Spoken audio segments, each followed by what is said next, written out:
আসসালামু আলাইকুম বন্ধুরা, তোমরা কেমন আছো? আলহামদুলিল্লাহ, তোমাদের বোন আমিও ভালো আছি। তোমরা কে কোন থেকে আমার ভিডিওটা দেখছো দেখবা, অবশ্যই চ্যানেলটা সাবস্ক্রাইব করে দিবা। আর দেশ ও দেশের বাইরে প্রবাসী ভাই বোনদেরকে জানাই আসসালামু আলাইকুম। আমার ইউটিউবের ভাই বোনেরা, ফেসবুক পেজের ভাই বোনেদেরকে জানাই আসসালামু আলাইকুম। সবাইকে সালাম দিয়ে শুরু করছি আজকে নতুন একটা ভিডিও, মানে নতুন একটা ভয়েস দিব। সেটা হচ্ছে অন্যরকমভাবে। প্রতিদিন তো আমার কথা বলি, কান্নাকাটি করি, আপনাদের কাছে আমি দুঃখের কথা শেয়ার করি, সুখের কথা শেয়ার করি, সব সময় বলি। তো আজকে একটা অন্যরকমভাবে শেয়ার করব। সেটা হচ্ছে হাসিরও বলতে পারেন, আবার কষ্টের কথাও বলতে পারেন, দুঃখের কথাও বলতে পারেন। তো মোটামুটি হাসির ঘটনাই বলবো। তো আজকে কয়েকদিন ধরে ফেসবুকে, অনলাইনে, ফেসবুক পেজে, ইউটিউবে, মানে সব জায়গায় হাইকোর্টে একটা রায় দিছে। সেটা হচ্ছে সবাই জানেন, আমিও জানি, আমিও দেখি অনলাইনে। আসলে মেয়েদের কপাল তো একবার ভেঙে গেলে আর জোড়া লয় না, যত চেষ্টাই করুক জোড়া আর লয় না। তবে এইবার ছেলেদের জন্য একটা সুখবর, সেটা হচ্ছে অনলাইনে দেখি আর ছেলেরা খুব খুশি, মানে এত খুশি ছেলেরা, সব সময় দেখি। আজকে মানে কয়েকদিন হলো রায়টা দিছে, এই রায়টার অনুযায়ী ছেলেপেলেরা অনেক খুশি হচ্ছে, হাসাহাসি করতেছে। এখন আর মহিলাদের কোনো রাজত্ব নাই, মহিলারা এখন এটা করতে পারবে না, ওইটা করতে পারবে না। সবাই বলে, এটা আপনারাও বলেন, আমিও বলি, আমিও শুনি, দেখি। তো আমার মনে হইলো যে সবাই অনলাইনে এই কথাটা নিয়ে উঠা বসা করতেছে, সবাই এটা টহল চলতেছে এখন। অনলাইনে সবচাইতে বেশি টহল হচ্ছে এই কথাটা নিয়ে। সেই কথাটা হচ্ছে হলো, আপনারা যে হাইকোর্টে রায় দিছে যে যদি 4টা বিয়ে করে একটা পুরুষ, তো ছেলেরা 4টা বিয়ে করতে পারবে, ছেলেরা 4টা বিয়ে করতে পারবে, ঠিক আছে, সেটা আমরা আগের থেকেও শুনছি, এটা নতুন কোনো না। কিন্তু এখন যেন মানে মহামান্য আদালত রায় দিচ্ছে, তখন থেকে ছেলেরা খুব লাফালাফি করতেছে।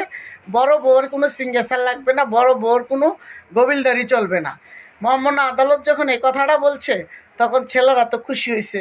বন্ধুরা, তোমরা অনেক খুশি হয়েছো, যারা আমার ছেলে ফ্রেন্ড ফলোয়ার যারা আছো, তোমরাও অনেক খুশি হয়েছো। তো খুশি হয়েছো ঠিক আছে, কিন্তু এমন কি কোনো কাজ করো না। মহামান্য আদালত কিন্তু এটা রায় দেয় নাই যে 4টা বিয়ে করে ঘরে বউ আনলে কিন্তু হাতে দাও থাকবে না, কাঁচি থাকবে না, কেটে দিতে 2 সেকেন্ডও লাগবে না।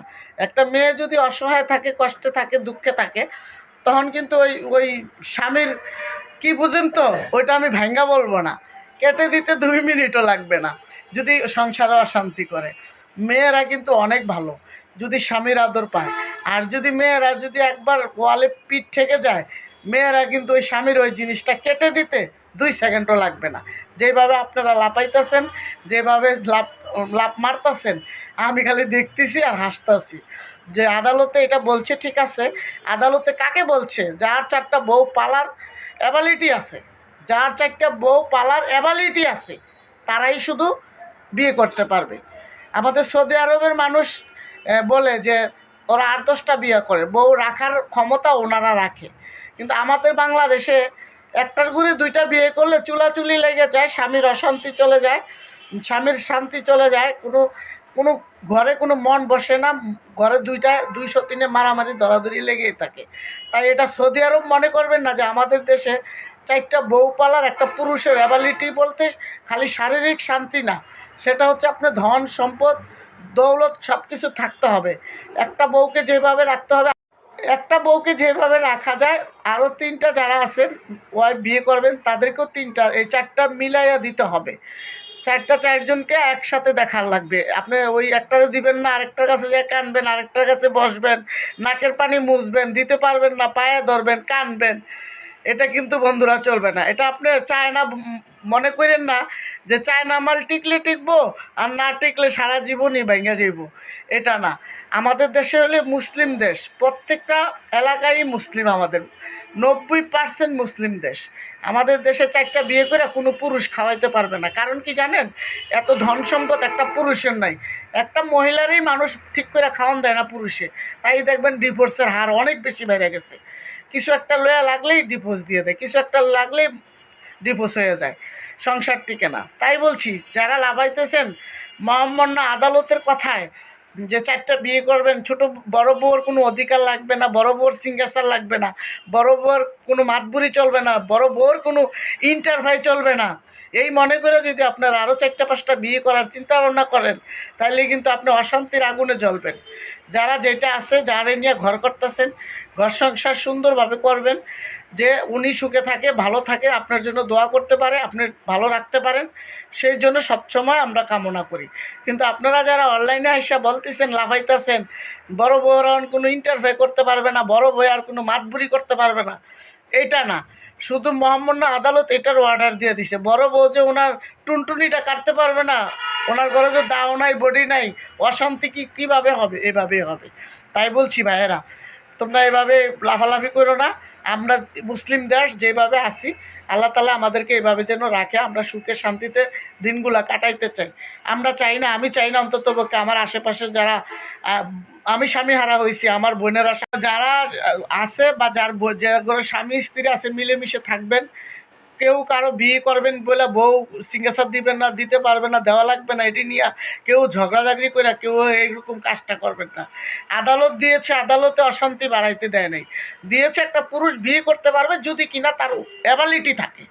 আপনার যদি ধন সম্পদ না থাকে, আপনার যদি পালার মতো শক্তি সাহস না থাকলে, এটা আপনি বলতে পারবেন। আজকে দেখলাম নোয়াখালীর একটা হুজুর, আমি দেখলাম নোয়াখালীর হুজুরে বলতেছে আলহামদুলিল্লাহ, ধন্যবাদ ওই আদালতকে, যে আদালত আমাকে এই অর্ডারটা আমাদের ছেলেদেরকে দিছে। আমি শুকরিয়া আদায় করি, যেটা আমাদের ছেলেরা যারা কষ্টে আছে 3টা 4টা বিয়ে করে বউ পালার মতন। আমি ওই হুজুরের নামটা মনে নাই, আমি আরেকবার স্ক্রিনে দিয়ে দিব। ওই হুজুরকে আমি বলতে চাই, নোয়াখালীর হুজুরকে, যে হুজুর আপনি যে বয়সটা দিয়েছেন, আপনার কথা ঠিক আছে, অ্যাবিলিটি থাকতে হবে। আপনার তো অ্যাবিলিটি আছে, কারণ কি আপনি জায়গায় জায়গায় মাহফিল করেন, টাকা পয়সা আছে, ধন সম্পদ আছে, আপনি 4টা পালতে পারবেন। কিন্তু অন্য পুরুষ কি পারবে? চিন্তা ভাবনা কইরা কথা বললেন, ঘরে ভাই বোনেদের মধ্যে অশান্তি লাগাইয়েন না। যাই হোক, ধন্যবাদ সবাইকে। আমার ভিডিওটা দেখবেন যারা, আমার চ্যানেলটা সাবস্ক্রাইব করে দিবেন। আমি ভিডিওটা আর বেশি বাড়াবো না, বেশি কমবো না, কইলে আপনারা আবার বলবেন আপা আপনার ভিডিওটা এত বড় হয় কিভাবে। আর ইনবক্সে কালকে আইসা যারা বলছো, বোন আপনি কেন ভিডিও ছাড়েন নাই, বোন কালকে আমি একটু ঝামেলায় ছিলাম।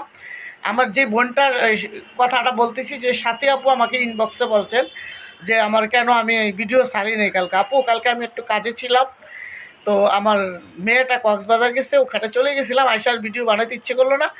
তো যাই হোক, যারা আমার ইনবক্সে এসে আমাকে মনে করো, আমাকে এতটা ভালোবাসা, এত ভিউ দাও, আমার তোমাদের কাছে আমার একটা অনুরোধ থাকবে, আমার চ্যানেলটা বেশি বেশি করে সাবস্ক্রাইব করে দিবা, আর বেশি বেশি করে আমার চ্যানেলটাকে তোমরা ফলো দিয়ে রাখবা।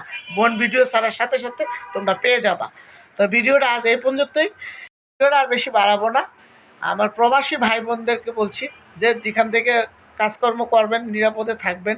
আর আমারে যারা আইসা সাপোর্ট করেন প্রবাসী ভাই বোনেরা, তাদেরকে আমি ধন্যবাদ জানাই মন থেকে। আর ইউটিউবের ভাইয়েরা আমারে যারা প্রশ্ন করেন, আপনি এত কান্নাকাটি করেন কেন, আপনি অনেক সময় হাসেন, অনেক ভালো লাগে, কান্না করেন, আপনার মনে অনেক দুঃখ, এই ইউটিউবের ভাইদেরকে আমি বলতে চাই, ভাই কান্না মানুষ এমনি এমনি আসে না, চোখের পানি, চোখের পানি মানুষ কষ্ট পাইলেই আসে, এটা আপনি বুঝে নেবেন। আমি আর কি বলবো। আর বাকিটা তো আমি বলি সবসময় আমার ভাইদের কাছে, যে ভাই আমি এই কষ্টে আসছিলাম, আমার এই মা বাবা নাই, বা আমার ভাই বোনেরা আমার সাথে এরকম করছে, বা আমি কষ্টে আসি, আমার কোনো স্বামী নাই, আমার কোনো রোজগারের পথ নাই, আমি আজকে কামাই করলে ভাত খাই, কামাই না করলে ভাত খাইতে পারি না ভাই। তো তার জন্য আমি তোমাদের কাছে টাকা পয়সা চাচ্ছি তা না, টাকা পয়সা চাচ্ছি না, তোমরা আমার যেভাবে সাপোর্ট দিচ্ছ, ভালোবাসা দিচ্ছ, সামনে এগিয়ে নিচ্ছ, তোমাদেরকে অসংখ্য অসংখ্য ধন্যবাদ। তো ভিডিওটা আজ এই পর্যন্তই, আর বেশি বাড়াবো না। তো আমার জন্য তোমরা দোয়া করো, আর তোমাদের জন্য আমি দোয়া করি। আমার ইউটিউব বোনেরা, ইউটিউব ভাইয়েরা, ফেসবুক পেজের ভাইয়েরা বোনেরা, সবাইকে আসসালামু আলাইকুম। ভিডিওটা আজ এই পর্যন্তই, আল্লাহ হাফেজ।